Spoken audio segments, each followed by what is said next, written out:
طاہرہ ہے نام میرا، مشکل ہے کام میرا، دیکھتی آنکھوں سنتے کانوں کو سلام میرا۔ اگر آپ کو میری یہ ویڈیو پسند آئے تو پلیز لائک، شیئر اور سبسکرائب کرنا مت بھولیں تاکہ میری ہر آنے والی ویڈیو آپ تک پہنچتی رہے۔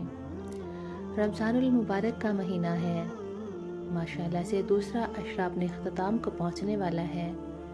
اگلے عشرہ میں شب قدر آ رہی ہے جو 21، 23، 25، 27 یا 29 میں ہے۔ ہمارے پاکستان میں عام طور پر صرف 27 کو لوگ جاگتے ہیں کہ جاگو جاگو 27 کو، لیکن میں کہتی ہوں میرے نبی کا فرمان ہے شب قدر 5 راتوں میں گھومتی ہے، کبھی 21، کبھی 23، کبھی 25، کبھی 27، کبھی 29 میں، ان 5 راتوں میں گھومتی ہے۔ تو آپ 5 راتیں جاگ لو، آپ کو شب قدر مل جائے گی۔ اور شب قدر کا بیک گراؤنڈ کیا ہے؟ میرے نبی نے فرمایا بنی اسرائیل میں 4 انبیاء یا 4 مجاہدین نے 80 سال اللہ کے راستے میں جہاد کیا۔ صحابہ کرام کہنے لگے یا رسول اللہ، ہماری تو عمریں بھی 80 سال نہیں ہوتی، تو ہم ان کے برابر کیسے ہوں گے؟ ابھی ان کا سوال باقی ہے اور مجلس بھی باقی ہے کہ جبرائیل علیہ السلام آ گئے، یا رسول اللہ بشارت ہو آپ کو، آپ کی امت کے لیے اللہ کہہ رہے ہیں آپ کو 1 رات دیتے ہیں، آپ کی امت کے مرد عورت جاگ لیں، 80 سال سے زیادہ اجر لکھ دیا جائے گا۔ 80 سال کے برابر نہیں کہا، 80 سال سے زیادہ اجر لکھ دیا جائے گا۔ جو لوگ میری بات سن رہے ہیں، میری بہنیں، میرے بھائی، 5 راتیں ہیں، ضرور جاگیے، چھوٹی چھوٹی راتیں ہیں۔ تراویح سے فارغ ہو جائیں تو 3-4 گھنٹوں کی رات باقی رہ جاتی ہے، کچھ نفل پڑھ لو، کچھ قرآن پڑھ لو، کوئی دعا مانگ لو، کوئی ذکر کر لو اور لوگوں کو معاف کر دو۔ یہ بہت بڑا عمل ہے، ورنہ ہر عمل رک جائے گا۔ معاف کر دو، اپنے دلوں کو صاف کر لو۔ ایک صحابی کہنے لگے یا رسول اللہ، رات کو تہجد میں یا اللہ تیرے نبی نے کہا ہے میں صدقہ کروں، تو میرے پاس تو کچھ بھی نہیں، کیا صدقہ کروں؟ میرے مولا چل ایسے کرتے ہیں، جس نے میری بے عزتی کی میں نے سب کو معاف کیا، میرا یہی صدقہ قبول کر۔ فجر کی نماز میں آپ آئے، آپ نے نماز کے بعد اعلان کیا وہی رات کو صدقہ کس نے کیا؟ سارے چپ بیٹھے رہے، کسی نے کچھ نہیں کہا۔ پھر آپ نے وضاحت سے پوچھا رات کو اپنی عزت کا صدقہ کس نے کیا؟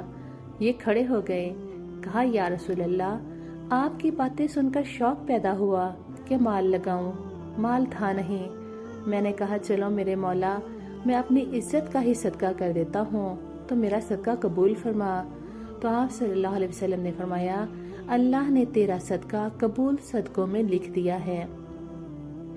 یہ عمل شب قدر میں معاف کرنے والا کریں۔ دلوں میں بغض ہو تو معاملہ اٹک جائے گا۔ 4 آدمیوں کی بخشش نہیں ہوتی، اللہ نہ کرے کوئی ہم میں سے ایسا ہو، کوئی ہو تو بتائی دیتی ہوں، توبہ کر لے۔ شب قدر میں جبرائیل اترتے ہیں، فرشتے اترتے ہیں، ساری دنیا میں پھیل جاتے ہیں۔ پھر جو لوگ دعائیں کر رہے ہوتے ہیں، نمازیں پڑھ رہے ہوتے ہیں، ان کی دعاؤں پہ آمین کہتے ہیں۔ پھر جب سحری کی صبح ہوتی ہے تو سارے فرشتے اکٹھے ہوتے ہیں، جبرائیل سے پوچھتے ہیں کیا معاملہ ہوا؟ تو جبرائیل کہتے ہیں اللہ نے سب کو معاف کر دیا، 4 آدمیوں کا کیس پینڈنگ ہو گیا، 4 آدمیوں کی بخشش نہیں ہے، جب تک وہ یہ کام کر رہے ہیں معافی نہیں ملے گی، چھوڑ دیں گے تو اللہ معاف کرنے والا ہے۔ نمبر 1 شراب پینے والا، اس کی معافی نہیں ہوتی۔ شب قدر میں تو کوئی اللہ نہ کرے کوئی ایسا ہو جو شراب پیے، آپ کی ہر خواہش اللہ نے حلال طریقے سے جنت میں تیار کر کے رکھی ہوئی ہے۔ جنت میں شراب کی نہریں ہیں جو اللہ آپ کو پلائے گا۔ دنیا کی شراب چھوڑو، آپ کے منہ سے بدبو آتی ہے، بے ہوش ہو جاتے ہو، پیشاب نکل جاتا ہے، تو میرا رب کہتا ہے آؤ میرے پاس، میں نے خود تمہارے لیے نہریں بچھائی ہوئی ہیں، شراب کی نہریں، دودھ کی نہریں۔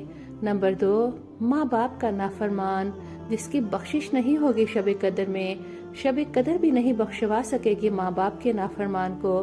میرے نبی نے فرمایا جب لوگ جنت میں جائیں گے نا، اویس کرنی بھی جا رہے ہوں گے۔ اویس کون؟ اویس نام ہے، عامر کے بیٹے ہیں، مراد قبیلہ ہے، کرن اس کی شاخ ہے، اویس کرنی یہاں پیدا ہوئے۔ انہوں نے ماں کی حد درجہ خدمت کی جو آسمانوں تک پہنچی۔ میرے نبی کی خدمت میں حاضر نہیں ہو سکے۔ آسمانوں سے جبرائیل پہنچے۔ اب جبرائیل کی بات کو میرے نبی کس طرح کریں گے، چونکہ اللہ کے نبی دیکھ رہے تھے کہ آئندہ آنے والی نسلیں ماؤں کے ساتھ کیا کریں گی۔ کسی نے پوچھا یا رسول اللہ قیامت کب آئے گی؟ ایک سائل سوال کرتا ہے، آپ نے فرمایا اللہ کو پتا ہے۔ کہا جی کوئی نشانی بتا دیں۔ کہنے لگے جب ماؤں کو ذلیل کریں گی اولادیں تو قیامت آ جائے گی۔ عمر اور علی دو عظیم ہستیوں سے کہا جا رہا ہے تمہارے دور میں ایک شخص آئے گا، اس کا نام اویس بن عمر ہوگا، درمیانہ قد، کالا رنگ، سفید داغ جسم پر، جیسے آنکھوں سے دیکھو ایک ہی رہ گیا ہے، آنکھوں سے اللہ نے پردے ہٹا دیے۔ تو جب وہ آئے گا تم دونوں اس سے دعا کروانا۔ اللہ کی قسم حضرت عمر اور حضرت علی کو اویس کی دعا کی ضرورت نہیں تھی۔ آپ نے یہ پیغام پہنچایا کہ ماں کا کیا مقام ہے۔ حضرت عمر حیران ہو کے دیکھنے لگے کہ یہ کیا، صحابی کے درجے کو تو کوئی بھی نہیں پہنچ سکتا، پھر صحابی بھی عمر اور علی جیسا۔ آپ نے کہا عمر علی، اویس نے ماں کی خدمت کر کے اللہ کو اس طرح خوش کر دیا، جب وہ ہاتھ اٹھاتا ہے تو اللہ کبھی خالی نہیں لوٹاتا۔ سبحان اللہ۔ حضرت عمر ہر سال حج میں جاتے، 10 سال خلیفہ بنے، 10 سال حج کیے۔ ایک سال کہنے لگے کوئی اویس کا پتہ بتا دے۔ ایک دن سارے حاجی لائن میں کھڑے کر لیے، تھوڑے سے تو آتے تھے۔ کہنے لگے کھڑے ہو جاؤ بھائیو، سب بیٹھ جاؤ، یمن والے کھڑے ہو جاؤ۔ تھوڑے سے رہ گئے، ہاں بھائی یمن والے سارے بیٹھ جاؤ، صرف مراد قبیلہ کھڑا رہے۔ پھر بالکل تھوڑے سے ہو گئے، پھر کہا سارے بیٹھ جاؤ، صرف مراد کی شاخ کرن کا ایک آدمی کھڑے ہو جائیں۔ تو ایک آدمی کھڑا ہوا، پوچھا کیا اویس کو جانتے ہو؟ کہا جانتا ہوں، میرے بھائی کا بیٹا ہے، بھتیجا ہے، لیکن تھوڑا سا ہلا ہوا ہے، کیوں پوچھتے ہو؟ پوچھا کدھر گیا ہے؟ کہنے لگا عرفات میں اپنے اونٹ چرانے کے لیے۔ آپ نے عرفات کی طرف دوڑ لگا دی، وہاں پہنچا تو دیکھا اویس کرنی درخت کے نیچے نماز پڑھ رہے ہیں اور اونٹ چاروں طرف چل رہے ہیں۔ آ کے بیٹھ گئے۔ انہوں نے محسوس کیا 2 آدمی آئے ہیں تو نماز مختصر کر دی، سلام پھیرا۔ حضرت عمر نے پوچھا کون ہو بھائی؟ کہا جی میں مسرور ہوں۔ اور کہاں سے ہو؟ تیرا نام کیا ہے؟ تو اویس کہنے لگے نام اللہ کا بندہ ہے۔ حضرت عمر کہنے لگے تیری ماں نے کیا رکھا ہے؟ تو امیر المؤمنین حضرت علی رضی اللہ عنہ کہنے لگے میں علی ہوں اور یہ عمر بن خطاب ہے۔ پھر تو حضرت اویس کانپنے لگے، کہا جی میں معافی چاہتا ہوں، کہا امیر المؤمنین عمر بن خطاب، اور کہا علی بن ابی طالب، آپ تو سردار ہیں، میں آپ کا نوکر ہوں۔ حضرت عمر کہنے لگے اویس ہاتھ اٹھاؤ، ہمارے لیے دعا کرو۔ کہا میں تو نوکر ہوں، میں کیسے دعا کروں؟ کہا اللہ کے نبی نے فرمایا عمر اور علی جیسی ہستیوں کے لیے اویس کے ہاتھ اٹھوائے۔ پیچھے جہاد نہیں ہے، تصوف نہیں ہے، پیچھے ماں کی خدمت ہے۔ اب وہ حدیث سناتی ہوں جو پہلے سنا رہی تھی۔ آپ نے فرمایا لوگ جنت میں جائیں گے، جنت کی طرف اویس بھی چلیں گے۔ جب جنت کے دروازے پر پہنچیں گے تو اللہ تعالیٰ فرمائیں گے باقیوں کو جانے دو، اویس کو روک لو۔ اویس پریشان، یا اللہ مجھے کیوں روک لیا، میں نے کیا کیا؟ اللہ تعالیٰ فرمائیں گے یہ پیچھے دیکھو، پیچھے دیکھیں گے تو جہنمی کھڑے ہوں گے کروڑوں اربوں کی تعداد میں۔ تو اللہ فرمائے گا اویس تیری ایک نیکی نے مجھے بڑا خوش کیا، ماں کی خدمت میں، ادھر تیری انگلی پھرتی جائے گی، میں سب کو تیری طفیل جنت میں ڈال دوں گا۔ سبحان اللہ۔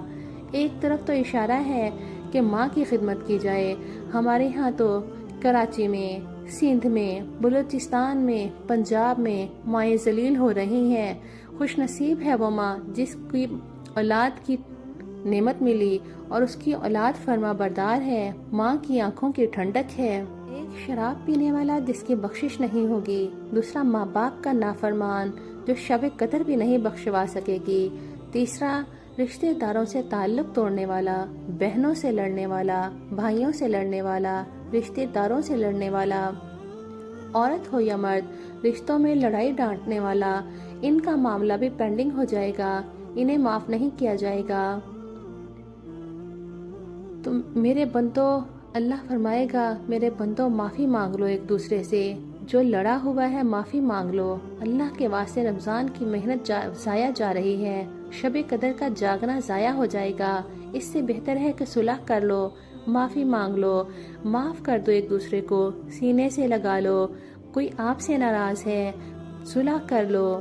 میرے اللہ کو آپس کی نفرت پسند نہیں، چوری ڈاکہ بڑے گناہ ہیں، معاشرے میں انتہائی ذلیل سمجھے جاتے ہیں، اس سے زیادہ اللہ کی نظر میں انسان جو گناہ کرتا ہے وہ اپنے دل میں بغض پالتا ہے، نفرت پالتا ہے، کسی کو حقیر جان کر، کسی کو تانے دے کر۔ اس لیے میں گزارش کرتی ہوں آپس کے بغض ختم کر دو، خاص طور پر خونی رشتوں کے بغض ختم کر کے ایک دوسرے کو گلے لگا لو۔ خاوند اور بیوی، ان کی آپس کی لڑائی سارے خاندان کو تباہ کر دیتی ہے، ہمارا سارا خاندانی نظام ٹوٹا ہوا ہے، رشتوں کو ٹھیک کرو، اپنی حدود قائم کرو۔ ساس سسر نے خاوند اور بیوی کو برباد کیا ہوا ہے، اور خاوند بیوی نے کبھی خود اپنی نادانی سے ایک دوسرے کو برباد کر لیا، کہیں ماں باپ نے مل کر تربیت کے نام پر اولاد کو برباد کیا ہوا ہے۔ ماں باپ ہونے کا غلط فائدہ نہ اٹھاؤ، اپنی اولاد پہ اتنا جبر نہ کرو کہ وہ باغی ہو جائیں، تربیت کے نام پر ان پر سختی نہ کرو۔ میرے نبی کی سیرت پڑھو، کسی ایک جگہ بھی نہیں دیکھا میرے نبی نے حسن حسین کو ڈانٹا ہو، ان کو بٹھا کے نصیحت کی ہو، یہ نہیں کرنا وہ نہیں کرنا، صرف پیار دیا ہے۔ چوتھا کون ہے؟ کینہ رکھنے والا۔ کینہ کسے کہتے ہیں؟ ایک بغض ہے، ایک کینہ ہے، مجھے بھائی سے نفرت ہے اور میں اس کو نقصان پہنچانے چاہتی ہوں، یعنی جب میرے ہاتھ لگے گا، پنجاب میں ایسے ہی کہتے ہیں ایک دفعہ مل تو صحیح پھر بتاتا ہوں، تو یہ کینہ ہے، دوسرے کو نقصان پہنچانا۔ اور بغض رشتہ داروں سے قطع تعلق کرنے والا، ماں باپ کی نافرمانی کرنے والا، شراب کا پینا، بغض رکھنا، کینہ رکھنا، یہ شب قدر کو بے قیمت کر دیں گے۔